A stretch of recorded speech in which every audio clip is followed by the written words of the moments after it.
The Haunting in Apartment 3B, New York City. 1891. Apartment 3B was cheap because no one stayed long enough to complain.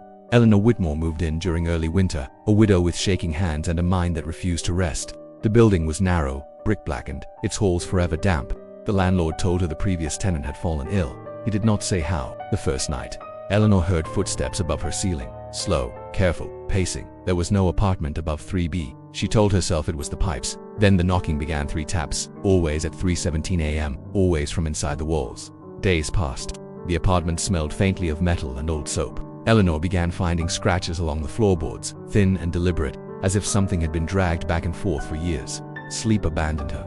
One evening, she noticed a sealed door at the back of the apartment, hidden behind a wardrobe. The wood was swollen shut, the keyhole filled with black wax.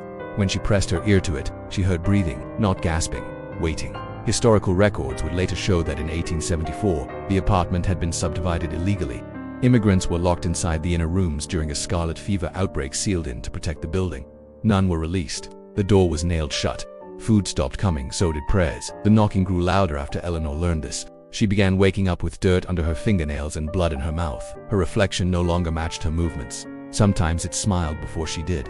On the final night, the knocking stopped. The door stood open. Inside was no room, only a crawl space packed with bones, teeth, scraps of clothing, and words scratched endlessly into the brick. "Let us be seen." Neighbors reported screaming that lasted hours. When police arrived, they found Eleanor sitting calmly in the center of the apartment, surrounded by torn wallpaper and bloodied hands. She said nothing, but behind her, the walls were breathing. Apartment 3B was sealed the next day. Yet tenants still complain of knocking at 3:17 a.m., of footsteps overhead, and the feeling that the walls are crowded and very, very awake.